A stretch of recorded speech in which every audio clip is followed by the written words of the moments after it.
Salut à tous, pour ce nouveau coup de projecteur, je vais vous parler de Wonder Woman et je vais aussi vous donner mon avis sur le dernier film de Wonder Woman 84.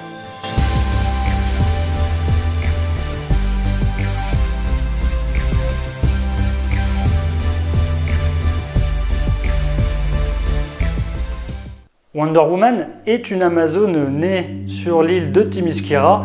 Elle a été faite de glaise par sa mère, la reine Hippolyte, et demanda à Zeus de lui donner la vie. Puis dans le présent, elle fera partie de la Justice League, donc elle appartient à la firme DC Comics.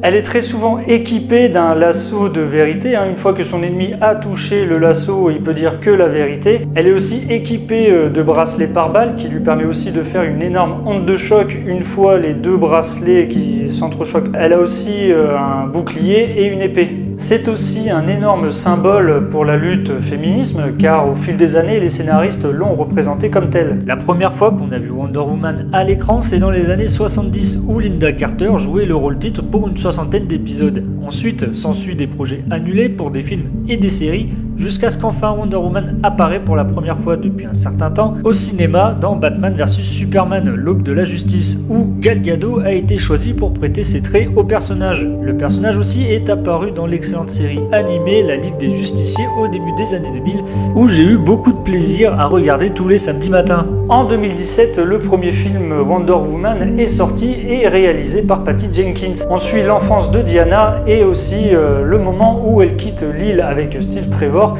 qui a eu un crash d'avion sur l'île. Le film se passe pendant la guerre 14-18, on y voit Diana découvrir le monde, mais on va dire pas non plus à la bonne période.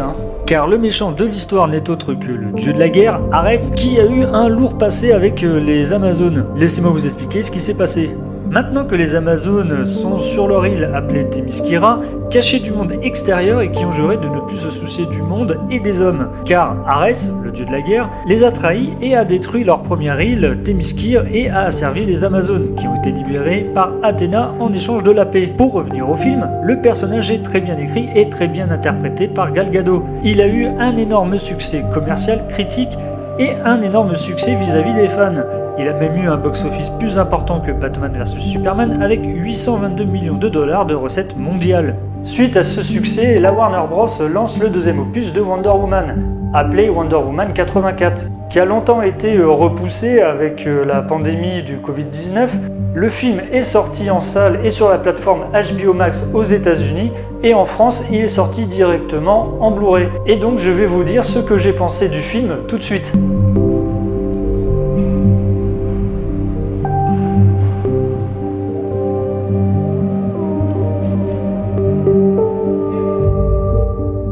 Le film prend suite aux aventures du premier Wonder Woman, plusieurs années plus tard, 66 ans plus précisément. Ce second film, comme vous l'avez deviné au titre, se passe en 1984, où on suit Diana toujours endeuillée par la mort de Steve Trevor et va faire face à une menace. Pas aussi grande que le dieu de la guerre Arès, avec sa magnifique moustache à la professeur Lupin. Ça lui donne tellement un côté british. Bon, revenons au sujet. Donc, comme menace, elle devra se battre contre elle-même par rapport à son deuil pour la mort de Steve Trevor, de Maxwell Lord, et aussi son ennemi de toujours et son ennemi très régulier dans les comics.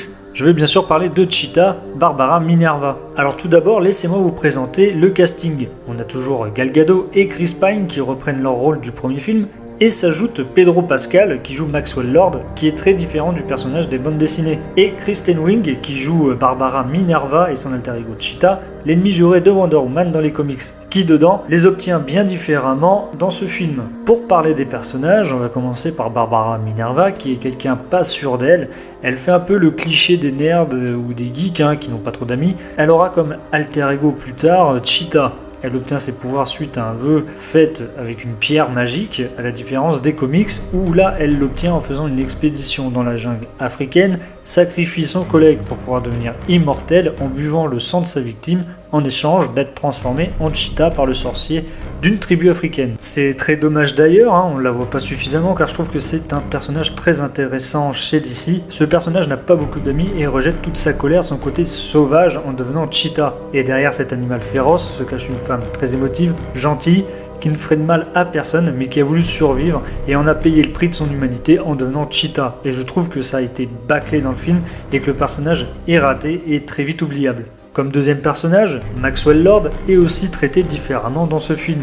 Là, c'est un raté qui arnaque les gens et après avoir trouvé une pierre à souhait, souhaite devenir cette pierre pour pouvoir exaucer les vœux et pouvoir faire du chantage, ce qui lui enlève toute humanité et voudra contrôler le monde coûte que coûte. À la différence, dans les comics, Maxwell Lord est un homme riche et un brillant homme d'affaires et a un pouvoir de télépathie, où il peut contrôler la pensée de toute personne. Pour vous dire, même Superman en a fait les frais. Donc là, ils ont gardé le côté homme d'affaires du personnage, mais au lieu d'être un brillant homme d'affaires, et bien là, c'est un raté, qui veut prouver au monde entier qu'il peut réussir avec tout ce qu'il a traversé dans sa vie. J'étais déçu de ne pas retrouver le Maxwell Lord des comics, car c'est quelqu'un de très puissant et arrive à tenir tête à la Justice League. Sauf que là, on va dire qu'il est en raccord avec le message que veut apporter le film. Pour Wonder Woman, on est plus dans la psychologie du personnage avec son deuil par rapport à la perte de Steve Trevor dans le premier film. Comme on a pu le voir dans le début de ce film, où on passe au crible tout son appartement avec les souvenirs de son passé, où on peut voir ses camarades de la Première Guerre mondiale et la montre de Steve. Elle continue de faire des actes héroïques tout en se cachant du monde entier. Le film apportera une évolution clé pour Diana, où elle devra faire le deuil de l'amour de sa vie et ensuite s'émanciper pour pouvoir être l'héroïne qu'elle doit être pour sauver le monde. Car le monde a besoin de Wonder Woman, qui est, rappelons-le, à ce moment-là, la première héroïne sur Terre. On retrouve un personnage mélancolique, comme montre cette scène où elle est au restaurant et que le serveur lui enlève les couverts parce qu'elle n'attend personne. Et bien cette scène-là montre à quel point elle est seule et triste, qui, après avoir fait le souhait de retrouver Steve Trevor, est prête à tout pour au moins passer une journée de plus avec lui, quitte à perdre sa force et ses pouvoirs légendaires, qui pour moi est très bien amené dans le film. Pour ce qui est des personnages, on voit que chacun a ses convictions, quitte à être égoïste, de perdre tout ce qui est cher pour eux, comme son humanité et sa gentillesse pour Barbara Minerva, et pour Maxwell Lord, qui veut être le maître du monde à tout prix, est prêt à perdre l'être le plus cher de sa vie, qui est son fils, et ne veut pas être un raté à ses yeux. Donc le film est vraiment clair là-dessus et apporte comme message l'égoïsme et de vouloir toujours plus. Alors d'abord, on va commencer par cette scène d'intro un peu 80s, faisant quelques clins d'œil avec des styles vestimentaires très colorés, des running gags des années 80 et ce côté un peu kitsch, où cette scène est filmée comme une série télé quand Wonder Woman surgit dans le centre commercial avec les braqueurs, avec comme fond la publicité de Maxwell Lord. Tout cela est pour rendre hommage au style des années 80, même jusqu'à la manière dont c'est filmé pour ce début de film. Je me suis demandé aussi, après avoir vu la bande-annonce, comment ils allaient faire revenir Steve Trevor. C'est quand même chelou, cela dit. Ceci n'est pas un énorme spoil, mais en fait Diana fait vœu de faire revenir Steve grâce à la pierre de souhait. L'âme ou l'esprit de Steve se transpose dans le corps d'un inconnu.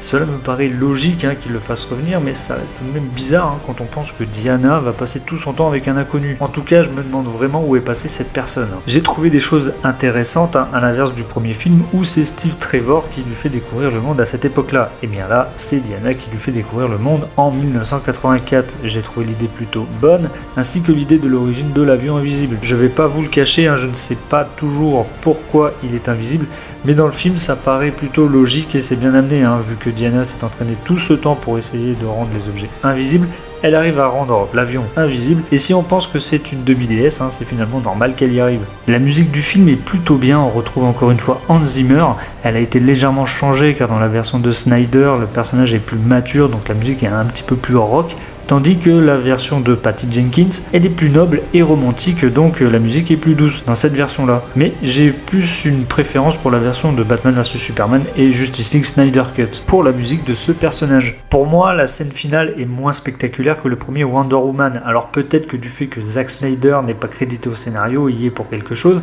il n'y a pas de scène d'action marquante dans le film, même sa tenue finale a été vendue comme la tenue badass des Amazones, mais on a très peu vu et c'est dommage. La fin n'est pas très épique, elle est plutôt très moralisatrice. On retrouve les capacités de la tenue dans le film tout de même, ce qui la rend invulnérable pour tout. En tout cas pour moi ce combat final est très confus car on ne voit pas trop les personnages et elle n'est pas vraiment marquante. Je n'ai pas aimé la voix française de Pedro Pascal qui joue Maxwell Lord, je trouve que ça n'allait pas avec l'acteur et avec le personnage. En tout cas j'ai eu du mal avec sa voix. Petite apparition aussi de Linda Carter qui joue Asteria, personnage créé pour le film et pour rendre hommage à l'actrice qui a incarné la toute première Wonder Woman à l'écran dans la série des années 70 pour le petit clin d'œil. Pour revenir aux scènes un peu kitsch, à la fin on retrouve Diana parler avec celui qui a servi de corps pour Steve Trevor, ce qui est pour moi toujours bizarre. Cette scène m'a fait penser à un téléfilm sur M6, mais bon, je trouve que l'IMAX était mal utilisé et ils auraient dû la laisser en 16/9 avec les bandes noires, comme toutes les autres scènes du film. Et bien nous sommes à la fin de la vidéo, voilà, vous avez eu mon avis sur le film de Wonder Woman 84. Laissez-moi un petit pouce bleu si vous avez aimé la vidéo, à vous abonner à la chaîne.